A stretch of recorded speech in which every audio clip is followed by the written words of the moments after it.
नमस्कार दोस्तों, पृथक विचार में आपका स्वागत है। मैं हूं देवेंद्र वर्मा। पटना में एक व्यक्ति है जिसे लोग खान सर के नाम से जानते हैं। ये व्यक्ति अपनी बातों, अपने बयानों और अपने वीडियो से चर्चाओं में बने रहने का आदी है। यही पटना का बड़बोला खान सर एक बार फिर चर्चा में है। इस व्यक्ति ने अमेरिकी भारत संबंधों पर जिस तरह से अमेरिका का पलड़ा भारी करके इस देश को बताया है, वो अपने आप में आपत्तिजनक है। और सबसे बड़ी बात तो यह है कि इसका ये बयान पूरी तरह से झूठ पर आधारित है। दरअसल अपने एक वीडियो में इस खान सर ने यह दावा किया है कि अमेरिका से भारत के रिश्ते खराब होने पर अमेरिका हमारे देश में अपनी जीमेल सर्विस को बंद कर देगा और भारत को जमीन पर लाकर पटक देगा।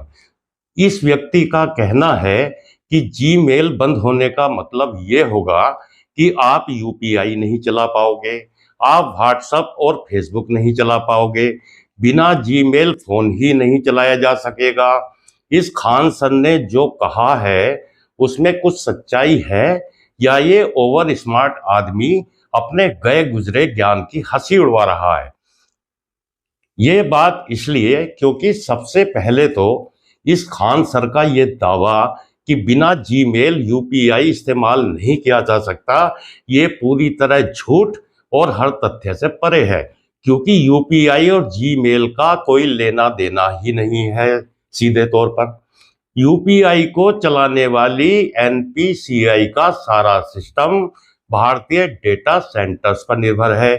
इसका गूगल और जीमेल से कोई सीधा ताल्लुक नहीं है। अगर भारत में जीमेल सर्विस बंद भी होती है तब भी लोग यूपीआई इस्तेमाल कर पाएंगे, क्योंकि फोन पे, पेटीएम जैसे ऐप्स पर यूपीआई चलाने के लिए आपको मोबाइल नंबर और बैंक अकाउंट की जरूरत होती है। एंड्रॉयड स्मार्टफोन यूजर्स को कुछ लिमिटेशन देखनी पड़ सकती हैं, ये बात सही है, लेकिन उसमें पेमेंट में कोई रुकावट तो नहीं आएगी। अब रही बात इस ज्ञान के भंडार खान सर के इस दावे की कि बिना जीमेल अकाउंट के फोन नहीं चलाया जा सकता, तो स्मार्टफोन चलाने के लिए ईमेल आईडी चाहिए। लेकिन जरूरी नहीं कि वो जीमेल आईडी ही हो, क्योंकि भारत में ज्यादातर लोग ईमेल के लिए जीमेल इस्तेमाल करते हैं, इसलिए उन्हें मोबाइल चलाने में रुकावट आ सकती है। लेकिन आउटलुक मेल या याहू मेल के जरिए भी लोग मोबाइल में अपना अकाउंट बना सकते हैं और स्मार्टफोन पर सेटअप करने के दौरान ही इसका विकल्प भी मिलता है। आपने भी देखा होगा। यह सच है कि जीमेल बंद होने से लोगों को फोन चलाने में रुकावट आएगी, लेकिन इस खान सर का यह दावा कि बिना जीमेल फोन ही नहीं चलाया जा सकता, ये पूरी तरह से झूठ है और तथ्यहीन है। इसी तरह ये भी बिल्कुल झूठ है कि बिना जीमेल के व्हाट्सएप नहीं चलाया जा सकता। सच ये है कि बिना जीमेल व्हाट्सएप चलाना बिल्कुल संभव है, क्योंकि व्हाट्सएप चलाने के लिए किसी ईमेल की आवश्यकता नहीं होती है। इसकी कोर फंक्शनैलिटी में ईमेल शामिल ही नहीं है। व्हाट्सएप पर अकाउंट बनाने के लिए आपको फोन नंबर की जरूरत होती है और ओटीपी चाहिए। उसके बाद आप व्हाट्सएप पर बाकी लोगों के साथ कम्युनिकेट आसानी से कर पाएंगे। अपने इस वीडियो में इस खान सर ने दावा किया है कि अमेरिका गूगल से बोलकर भारत में जीमेल को बंद करवा सकता है। इससे भारत में मोबाइल सर्विसेज पूरी तरह ठप हो जाएंगी और तमाम डिजिटल सर्विसेज का इस्तेमाल लोग नहीं कर पाएंगे।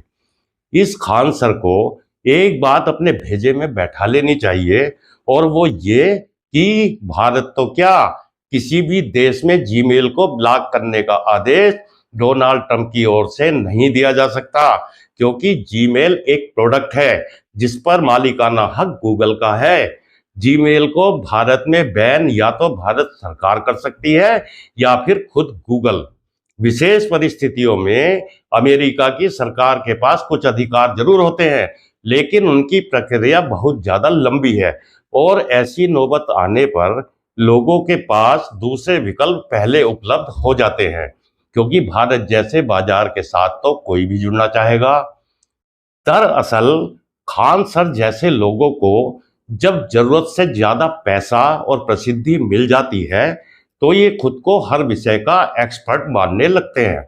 इनकी दिमागी हालत इस तरह की हो जाती है कि इनको लगता है कि जो ये लोग बोल देंगे उनको सारे लोग सच मान लेंगे, चाहे इनकी बातों का कोई सिर पैर हो या ना हो। इसी को तो अति आत्मविश्वास कहते हैं। और बड़ी बात यह है कि इन जैसे लोगों के फॉलोवर्स भी बड़ी संख्या में होते हैं, इसलिए इनका झूठ भी काफी तेजी से फैलता है। अब देखिए ना, इसी विषय पर क्यों देश भर में चर्चा हो रही है। हालांकि इस खान सर की ये सारे ही दावे पूरी तरह थोथरे हैं, पूरी तरह झूठे हैं, फिर भी इस विषय पर देश में चर्चा तो चलने ही लगी है। इसका कारण यही तो है कि इनके फॉलोवर्स जो होते हैं वो इनकी बात को बिल्कुल सच मानते हैं। इसलिए इस तरह के लोगों से सावधानी रखना और भी ज्यादा जरूरी है। जिनमें ऐसे लोग जिनमें हमेशा अपने देश को कमतर मानने की प्रवृत्ति रहती है, क्या खुद को ज्ञान का भंडार बताने वाले ऐसे लोग कभी किसी देश और किसी समाज का भला कर सकते हैं? एक बार सोचिएगा जरूर। तो इस वीडियो में इतना ही। आपसे निवेदन है कि चैनल को सब्सक्राइब करें, वीडियो को लाइक करें और कमेंट भी जरूर करें। नमस्कार।